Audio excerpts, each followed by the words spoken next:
السلام عليكم، الله يمسيكم بالخير، طول الله أعماركم. اليوم نتكلم عن الفيتامينات وأهميتها للغنم. أنا أستخدم كل شهر 5 أيام من كل شهر أعطيهم فيتامينات، اللي هو فيتامين ها سيلينيوم وملتي فيتامين، وأعطيهم معهن الفسفور. بس ما لقيت فسفور، لقيت ثنائي فسفات الصوديوم، هذا بعد ممتاز. أو تعطيها فسفور. أول شي طال عمرك الهاء سيلينيوم عشان تحافظ على مستوى الإنتاج عندك وصحة الغنم.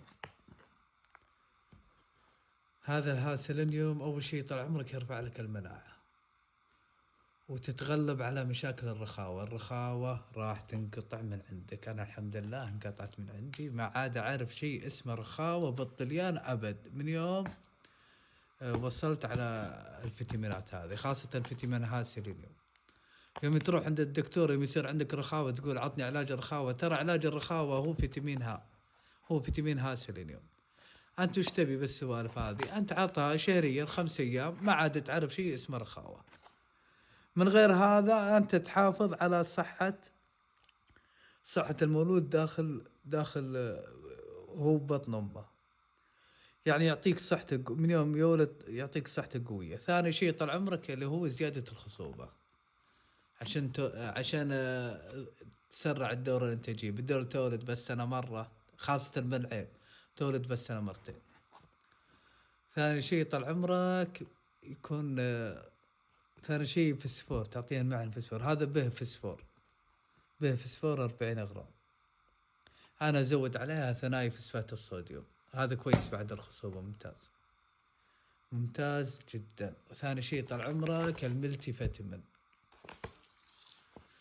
الملتي فيتامين لو جيت تشتري ملتي فيتامين ولا ها سيلينيوم، أهم شيء خذ اللي تركيزه عالي. إذا أخذت بودرة لازم تأكد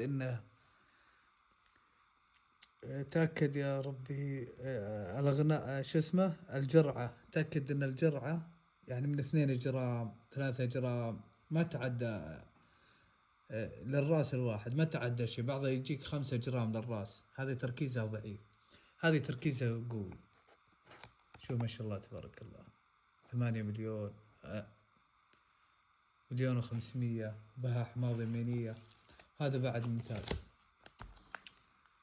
فيتامين ها سيلينيوم، فيتامين ها 200 غرام، وسيلينيوم اللي هو سيلينيات الصوديوم 250، وبه فسفور 40 غرام، مغنيسيوم، منغنيز، زنك، نحاس، كوبت. أهم شيء إنك تاخذ منتج كويس، الشركة هذه والغيرها. بس هذا أعجبني، سعره حلو، سعره ممتاز جدا، يعني زي الملتي، زي اليمينوفيت تقريبا، زي تركيز اليمينوفيت، تركيزه قوي ذا.